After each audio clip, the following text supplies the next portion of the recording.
Seperti biasa kita langsung saja mulai, to the point saja. Saya orangnya nggak suka basa-basi bertele-tele opening. Ini ada cuplikan yang saya mau tunjukkan untuk Bapak Ibu semua. Petani lada dari Maluku Utara. Yang tadi malam mengirimkan video, beliau menemukan sebuah harta karun pada lada-ladanya yang dipanen lalu direndam. Nanti saya jelaskan itu.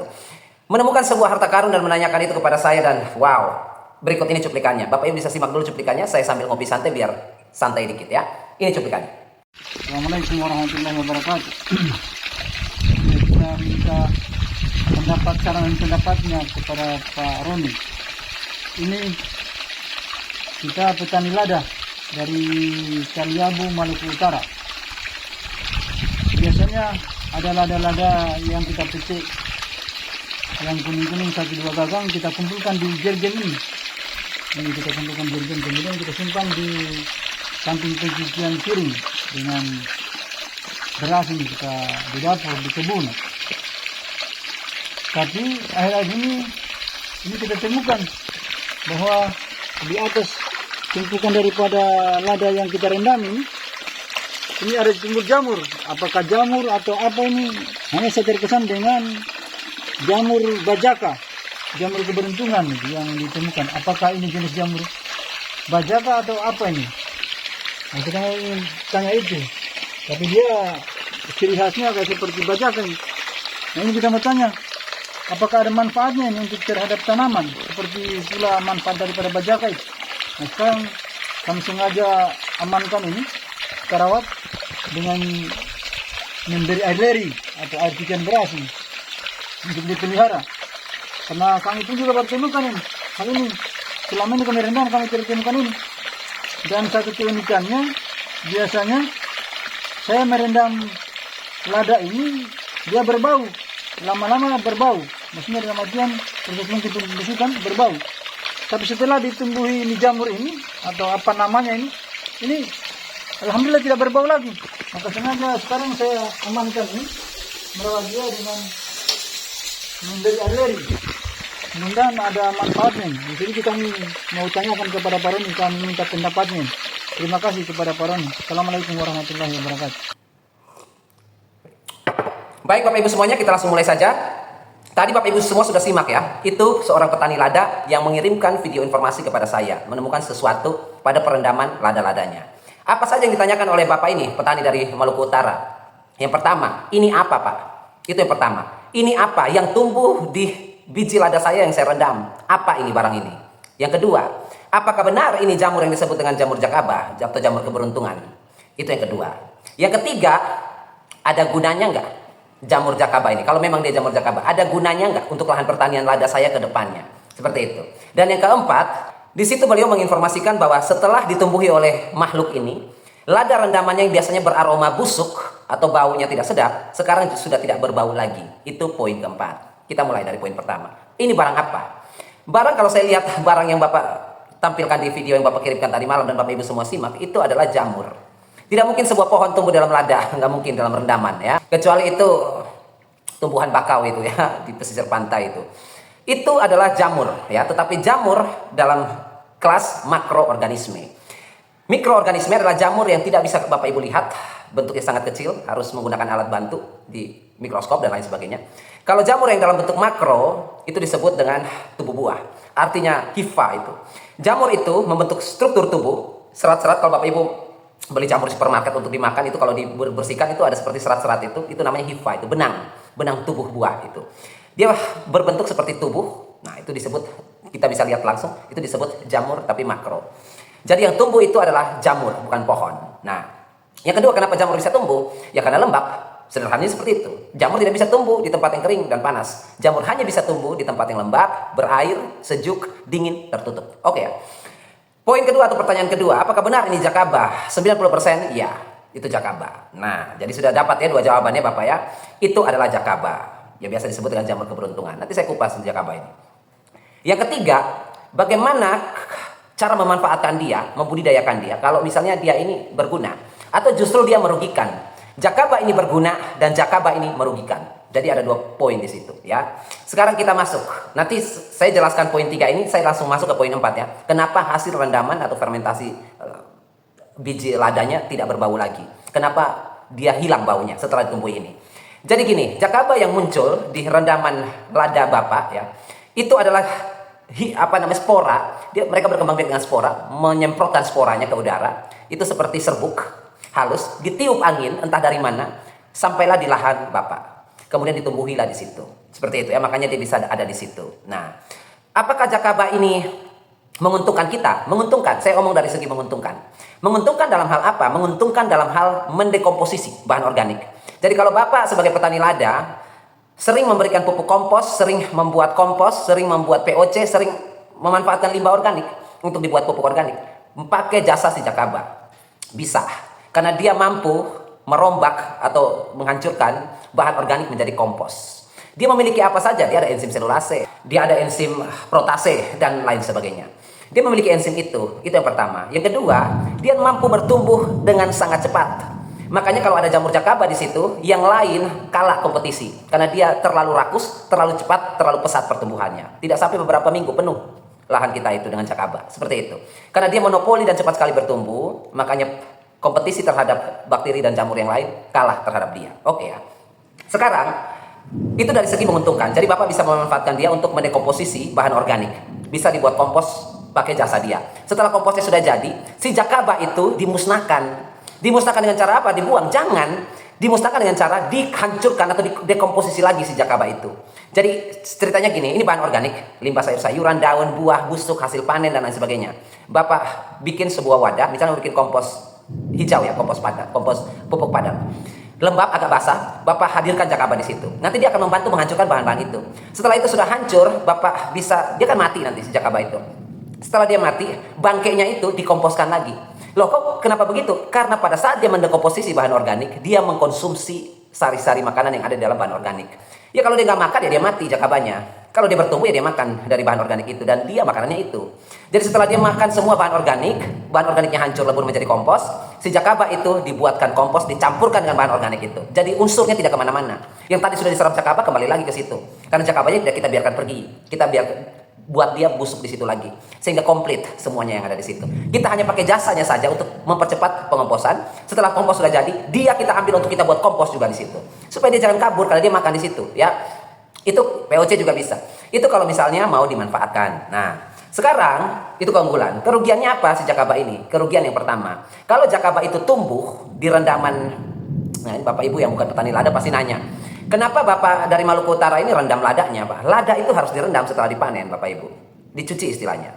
Perendaman itu tujuan petani lada merendam lada. Saya ngomong di sini lada putih hitam sama aja.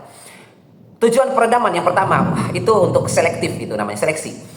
Jadi lada yang kita panen, kita rendam di air. Tujuannya untuk kita bisa melihat mana biji lada yang tenggelam, mana yang terapung di atas permukaan. Yang terapung itu afker, tidak banyak rongkanya dan lain sebagainya. Peluang untuk tumbuh susah untuk seleksi benih. Kemudian untuk pemasaran kualitasnya kurang. Jadi itu akan dimusnahkan. Yang tenggelam itulah yang akan dipakai karena itu kualitas baik. Itu tujuan yang pertama. Tujuan yang kedua untuk apa? Perendaman lada itu untuk pembersihan. Seperti itu pembersihan. Biasa pembersihan dilakukan ya 10 menit, 15 menit cukup. Untuk apa? Untuk semua tanah, debu, kotoran ya keluar dari situ agar ladanya bersih. Tujuan ketiga apa? Untuk menghilangkan senyawa-senyawa kimia yang tidak diinginkan. Senyawa-senyawa kimia yang tidak diinginkan pada lada apa? Yang pertama getah. Ya, petani lada pasti tahu. Getah larut dalam air. Iya kan? Getah larut dalam air. Dengan perendaman getah itu larut dan hilang. Senyawa-senyawa pahit. Lada itu untuk Bapak Ibu petani lada ya. Konsumen itu biar Bapak Ibu kan hanya menanam dan menjual, Bapak Ibu tidak tahu konsumen itu seperti apa suaranya. Lada itu ada yang kualitasnya buruk, itu rasanya pahit. Kenapa lada itu rasanya pahit? Orang nggak order lagi di Bapak. Kenapa kok lada saya nggak diminta lagi, nggak dibeli lagi? Kan ladanya pahit. Proses perendaman tadi. Perendaman itu memungkinkan senyawa pahit pada lada itu dilepaskan bersama getah. Seperti itu ya, makanya perendaman dilakukan. Itu ketiga. Keempat, fungsi perendaman untuk apa? Oh ya, untuk lada hitam ya. Lada hitam itu butuh perendaman lama ya, lada hitam itu ya, sekitar 14 hari itu, 2 minggu. Untuk pengupasan kulit, memudahkan petani untuk mengupas kulitnya itu sehingga ladanya itu bersih. Biasa diistilahkan dengan lada putih ya, maka perendaman dilakukan. Itu tujuan perendaman. Jadi kalau Bapak Ibu yang bukan petani lada, lihat para petani lada rendam-rendam biji ladanya, itu tujuannya. Kemudian kenapa perendaman yang dilakukan, saya koreksi ya untuk petani lada Indonesia ya, khususnya di Maluku Utara. Perendaman itu Bapak dilakukan pada air mengalir. Perendaman itu istilah pasar ya, itu istilah ya, kita petani-petani di warung kopi lah. Ilmu pengetahuan bahasanya adalah fermentasi. Kenapa dia difermentasi? Ya, fermentasi itu tujuannya untuk itu yang tadi saya bilang berapa poin tadi itu dikategorikan fermentasi. Fermentasi pada lada dengan tujuan 4 poin yang saya sebutkan tadi itu pada air mengalir, itu metodenya. Jadi perendaman lada itu bukan pada wadah terus direndam beberapa hari dipanen, enggak, atau diproses, tidak. Perendaman lada dilakukan pada air mengalir. Itu yang metode yang benar, seperti itu. Oke, kami jauh dari air mengalir, Pak. Solusinya bagaimana? Yang pertama diupayakan air mengalir, pakai pompa, pakai apa. Yang kedua, kalau memang tidak ada lagi, butuhnya maksimalnya perendaman. 1-2 hari diganti itu air. Saya lihat ada petani lada yang sampai 14 hari itu, 2 minggu itu airnya nggak diganti-ganti.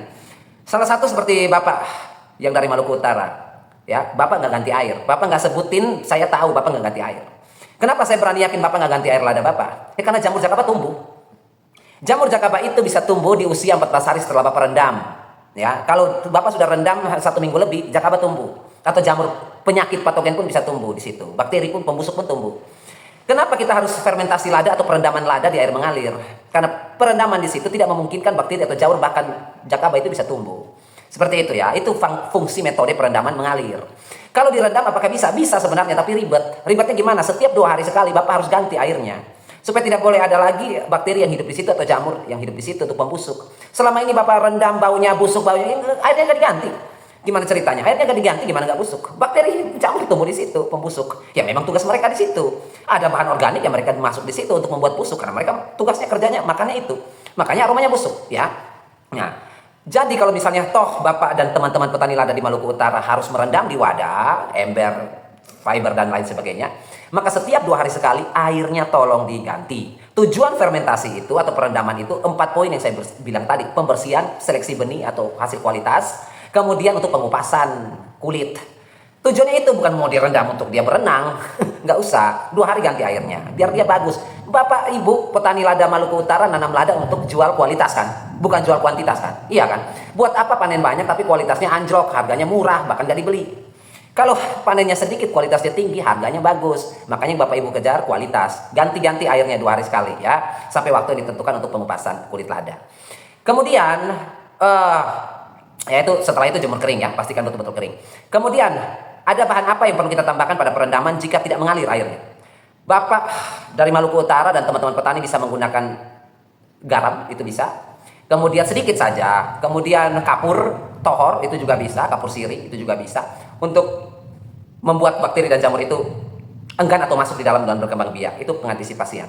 Tapi kalau misalnya metodenya Bapak dan Ibu di Maluku Utara pakai metode saya, perendaman diganti airnya, sirkulasi airnya itu diganti terus menerus selama 2 hari sekali. Tidak perlu ditambahkan garam atau kapur ya. Oke, kemudian kerugiannya apa kalau misalnya jakaba tumbuh di hasil panen kita? Kerugian yang pertama, hasil panen Bapak Ibu itu teksturnya rusak. Iya kan dia nempel di hasil pertanian Bapak Ibu untuk makan kok. Emangnya dia jaga? Dia nempel di situ untuk makan, nempel di kencur, jahe, kunyit ya. Dia nempel di nangka, duren, itu nempel. Di duren ada jakaba nempel di duren tuh. Ini lagi lada. Jadi mereka itu nempel di situ, itu mereka makan lada Bapak Ibu.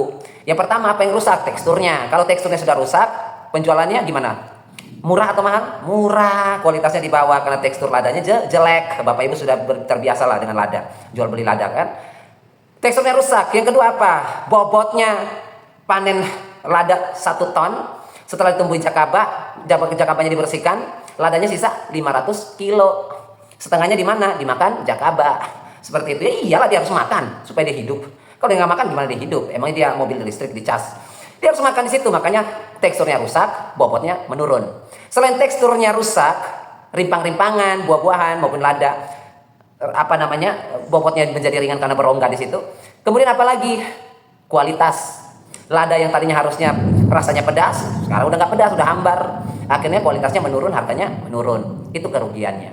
Yang keempat, kalau misalnya jakaba tumbuh di situ, seperti poin 4, kenapa tidak berbau? Karena saya bilang tadi, jakaba itu tumbuhnya lebih cepat dari yang lain.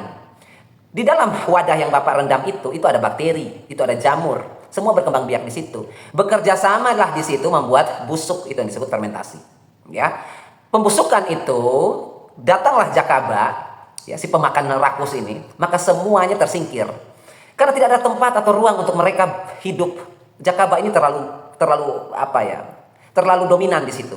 Akhirnya si pembuat busuk itu menjadi sedikit dan tersingkir. Oknum-oknum mikroorganisme pembuat busuk yang sudah tersingkir, itu yang memungkinkan setelah tumbuh jakaba tidak ada lagi bau busuk. Ya iya, si pembusuknya sudah kalah bersaing. Itu ceritanya, karena sudah dominasi oleh si jakaba.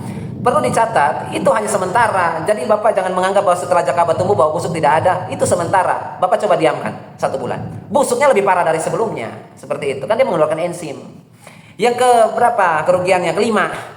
Semua jamur, perlu dicatat, semua jamur di muka bumi ini, mau makro mau mikro, menghasilkan sebuah senyawa toksinitas atau racun yang sangat berbahaya untuk manusia jika dikonsumsi. Ya, jamur memiliki senyawa yang akan dikeluarkan sewaktu-waktu dan mencemari inang yang ditempeli. Seperti dalam hal ini adalah lada. Dia akan mengeluarkan enzim di lada itu dan lada itu akan bersifat racun. Oke ya, tangkap ya. Itu yang kelima. Jadi itu berbahaya. Bijaknya bagaimana? Jakaba itu diambil lalu ditaruh di kompos bahan organik yang Bapak Ibu mau buat kompos atau POC. Suruh dia kerja di situ. Seperti itu ya, suruh dia kerja di situ. Nah, sekarang kan lagi direndam di air leri tadi kan, air cucian beras itu kan. Setelah direndam, jakabanya sudah besar, pindahkan dia di tempat-tempat, misalnya Bapak mau buat kompos hijau ya, banyak limbah-limbah, misalnya panen limbah sayur dari pasar. Di pasar itu kan ada tempat sampah, pasar tradisional itu ada tempat sampah. Itu semua penuh sayur dan buah busuk. Ambil aja di situ bertonton itu. Ambil bawa ke rumah itu kompos hijau. Ambil di situ lalu suruh tempeli atau taruh saja jakaba di situ lalu ditutup. Suruh si jakaba kerja. Kerja dia. Seperti itu. Setelah sudah jadi sampah-sampah organik dari pasar itu membusuk menjadi tanah, baru si jakaba itu akan mati sendiri di situ. Karena sudah tidak ada lagi bahan untuk dimakan kan, semuanya sudah dikurai menjadi kompos kan. Lalu dia mati, dia terurai lagi di situ. Setelah dia terurai lagi di situ, ambillah kompos itu dengan bangkai-bangkai jakaba yang sudah menjadi tanah, taruh lahan pertanian. Itu yang benar. Tetapi kalau si lada si jakaba disuruh hidup dalam wadah jahe, lada, ya rugi Bapak sebagai petani lada. Seperti itu. Jadi untuk Bapak Ibu semuanya yang menemukan kasus-kasus seperti itu lagi, misalnya contoh, Pak saya di Makassar misalnya, atau saya di Sulawesi, atau saya di Kalimantan, ya Sumatera, atau di Jawa, saya menemukan sesuatu yang tumbuh di hasil panen saya atau di gudang penyimpanan hasil pertanian saya. Ini apa Pak? Jangan pikir panjang Bapak Ibu, yang tumbuh itu sudah pasti jamur. Nah Bapak Ibu sudah tahu, mau jamur apa saja itu, mau jakaba kayak, mau jamur kajaba kayak, caka-caka tingkir kayak, mau jamur apapun itu yang tumbuh di situ segera dimusnahkan seperti itu, karena dia tidak layak tumbuh di situ. Dia harus tumbuh di tempat-tempat atau bahan hasil pertanian yang mau dibuat kompos, sudah tidak pergunakan lagi. Tapi kalau komoditi yang mau dijual, hasil panen yang mau dijual, jangan sampai ditumbuhi jamur. Makanya semua yang mau dijual itu hasil panennya diberi fungisida seperti itu, bibit diberi fungisida supaya apa? Supaya tidak rusak dimakan jamur. Sekalipun bibit itu sudah dalam kemasan, Bapak Ibu bisa nalar nggak sih? Bisa mikir nggak sih? Ini bibit pabrik pabrik buat proses dengan bahan alat yang steril, ya. Oke ya. Bibit pabrik produksi dengan alat yang steril. Pegawai di situ pakai sarung tangan semua, APD lengkap, otomatis bibitnya steril ya. Dikemas dalam plastik bungkusan bibit yang steril pula. Sedikit pun udara nggak masuk. Tetapi kenapa masih diberi fungisida? Kenapa masih diberi pestisida? Untuk mengantisipasi dia. Karena apa? Karena bibit itu walaupun diproses dengan steril, kita tidak tahu di dalamnya itu ada embrio yang sudah terkontaminasi oleh virus dan bakteri. Makanya diberi fungisida seperti itu. Jadi intinya Bapak Ibu semua, kalau menemukan hal-hal seperti itu lagi, dialihfungsikan sesuai dengan kegunaannya. Dia ditujukan untuk apa, keunggulannya apa kalau kita gunakan seperti apa. Tetapi kalau salah mempergunakan si jamur-jamur seperti ini, resikonya pada hasil pertanian Bapak Ibu. Capek-capek pupuk, capek-capek merawat, capek-capek menyiram, capek-capek penyemprotan hama, capek-capek biaya keluar banyak, dimakan jakaba. Ya, capek-capek semuanya, begitu panennya sudah dapat, panenannya dimakan jakaba seperti itu. Oke Bapak Ibu semuanya, saya harap itu sudah cukup jelas untuk Bapak di Maluku Utara dan teman-teman. Salam hormat untuk teman-teman petani lada di sana. Terima kasih dan akhir kata saya ucapkan, tetaplah Anda selalu berbagi dan menabur kebaikan setiap hari.